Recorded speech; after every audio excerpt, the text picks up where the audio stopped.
He who possess most must be most afraid of loss. Oh, itu pelajaran luar biasa dari Leonardo da Vinci. Ia yang punya paling banyak biasanya punya rasa takut kehilangan paling besar. Kalau ini sederhana sebenarnya. Kalau yang kamu miliki banyak, takut kehilanganmu pasti lebih besar. Ini nasihat buat kita. Hidup kita jangan tergantung pada kepemilikan. Kalau hidupmu tergantung pada kepemilikan, maka hidupmu akan diwarnai oleh rasa takut kehilangan. Jadi, kita kan sering menghubungkan diri kita dengan sesuatu di luar diri kita dengan kata-kata memiliki atau kata-kata punya. Aku sekarang punya pacar loh. Itu alamat kamu akan berhadapan dengan ketakutan kehilangan pacar. Yang tidak punya pacar tidak punya ketakutan kehilangan pacar. Ya. Salahnya di mana? Salahnya di relasi yang kamu sambungkan dengan pacarmu tadi loh. Salahmu sendiri pakai kata-kata punya, pakai kata-kata memiliki. Wong sudah bolak-balik dibilangin pacaran itu tidak mesti memiliki. Kamu masih memiliki terus. Ya, kalau memiliki kamu akan berhadapan dengan monster yang namanya kehilangan. Ya. Oke ya. Ya tergantung strategimu lah gimana caranya kalimatnya biar tidak punya atau memiliki. Aku sekarang apa ya? Yang tidak punya gitu loh. Aku sekarang ada pacarnya loh gitu. Ada pacarnya. Oke, ya pokoknya jangan dianggap memiliki lah. Emangnya pacarmu itu milikmu kan tidak? Iya. Ya kalian sedang saling membantu berdua, bertukar fungsi, bertukar manfaat. Tapi jangan poses. Harta juga begitu. Aku sekarang punya laptop. Ini laptop milikku loh. Ya sudah, kamu akan berhadapan dengan pada saatnya kamu akan kehilangan laptopmu. Oke, sehingga kalau laptopmu error, rusak, kamu sedihnya luar biasa karena ini kemarin milikmu. Itu yang agama menasihati kita, wanti-wanti jangan tergantung apapun selain Allah. Karena pasti kamu akan takut dan akhirnya kecewa. Karena semua yang selain Allah pasti akan meninggalkanmu, jenisnya apapun. Jadi kalau ingin hidup tenang, kurangi keterikatan dengan apapun. Harta, keluarga, anak, istri, dan lain-lain. Bukan berarti nggak boleh dekat, nggak. Yang ngelarang dekat siapa? Jangan terikat. Terikat itu nama lainnya tergantung. Biasanya mengujinya dengan kalimat kalau tidak. Kalau tidak kamu, aku enggak. Kalau tidak ada kamu, hidupnya gelap. Kalau tidak laptop ini, aku enggak bisa kerja. Kalau enggak ngerokok, pikiranku bunek. Itu ciri-ciri ketergantungan. Begitu ada kata-kata kalau tidak, berarti kamu tergantung. Ada poses di situ dan punya potensi kamu kecewa dan kehilangan. Kecewa, kehilangan, rasa takut, kumpul semua di situ. Dinasehati oleh Leonardo da Vinci, he who possess most must be most afraid of loss. Maka yang paling gelisah dengan kehilangan, kalau harta ya orang kaya. Orang yang lebih kaya dia lebih takut kehilangan. Sementara yang lebih tidak punya apa-apa, takutnya lebih sedikit, mau takut kehilangan apa, mau tidak punya apa-apa. Ya. Logikanya sesederhana itu. Makanya jangan mudah tergantung. Terus yang kedua ini, he who think little errs much. Ini kebalikannya. Selama ini kan kamu merasa bahwa kalau banyak mikir banyak salahnya. Ndak, katanya Leonardo kebalik. Justru kalau kamu jarang mikir, kamu akan sering salah. Kenapa? Kamu tidak terlatih berpikir. Jadi justru tidak apa-apa kamu berpikir keliru ya nanti diperbaiki, berpikir salah ya nanti diluruskan, dibenarkan. Berpikirlah terus, tidak masalah. Lama-lama kamu bisa terlatih berpikir kritis, berpikir benar, berpikir lurus. Kalau kamu jarang berpikir, akal otaknya jarang digunakan, ya masih mudah tersesat dalam berpikir. Jadi jangan takut berpikir. Nanti kan banyak mikir, banyak kelirunya. Iya, tapi setelah keliru akan ada perbaikan. Tapi kalau kamu tidak pernah mikir, kamu tidak tahu salahmu di mana. Begitu saatnya kamu mikir, kamu akan salah. Jadi siapa yang berpikirnya sedikit, justru punya potensi salahnya besar. Jadi tidak usah takut berpikir. Berpikir saja. Berpikir itu fasilitas yang diberikan oleh Allah dan luar biasa. Berpikir itu punya ciri kebebasan yang hakiki. Tidak ada orang yang bisa dihalangi saat dia berpikir. Kalau fisikmu bisa dihalangi, bisa dipenjara, bisa dicegah, tapi kalau pikiran tidak. Kamu ingin apapun, kamu punya maksud apapun, kamu menggambarkan, menjelaskan apapun, kalau itu adegannya dalam pikiran, tidak masalah. Di situ ada kebebasan. Maka berpikirlah.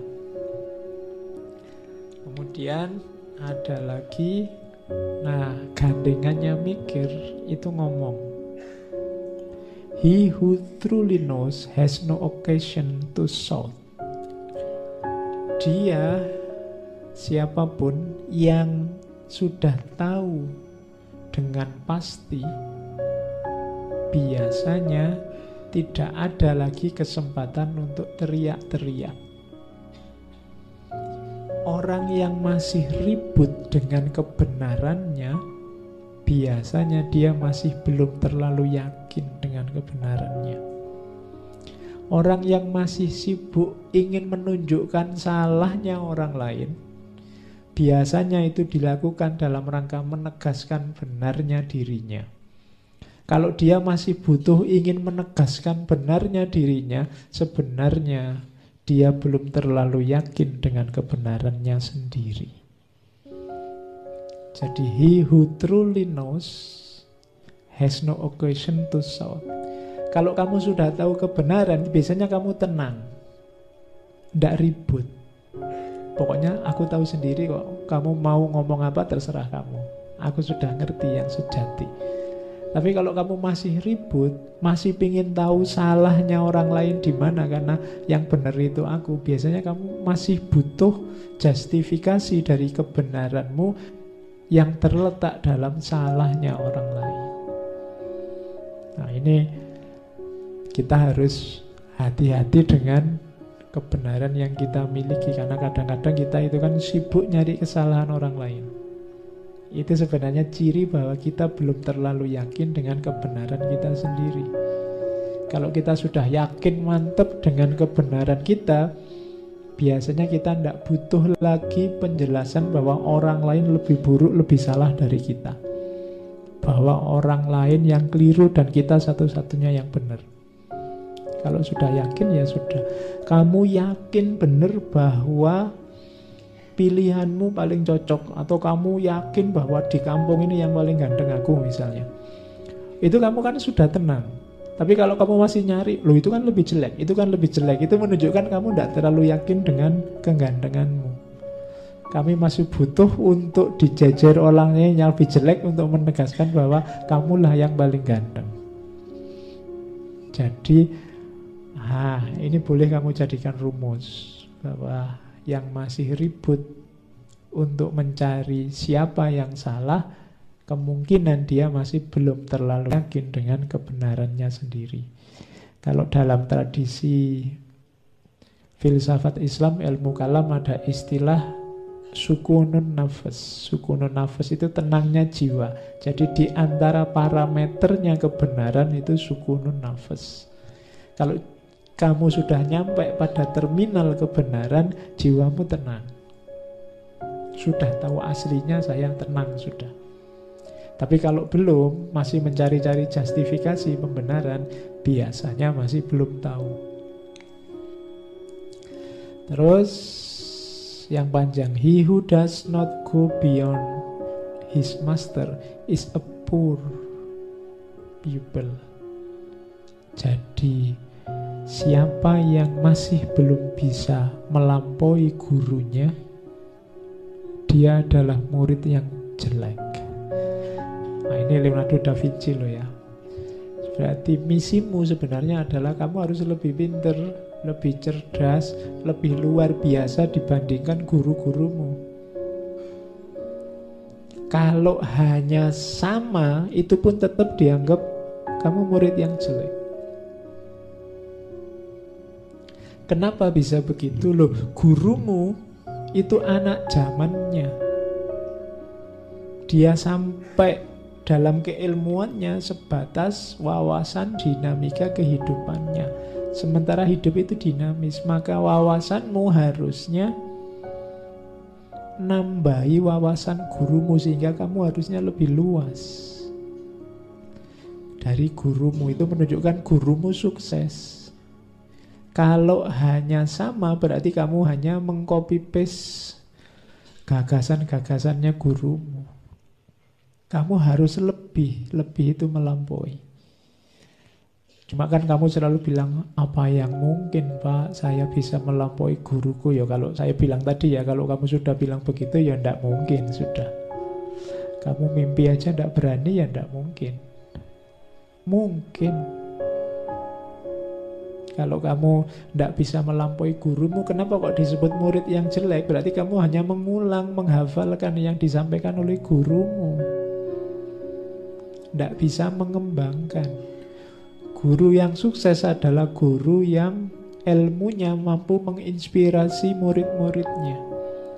Menginspirasi itu bukan cuma mengulang kata-katanya, tapi melahir gagasan-gagasan baru yang dipicu oleh wawasan keilmuan yang disampaikan oleh gurunya. Makanya murid yang baik itu yang melampaui gurunya.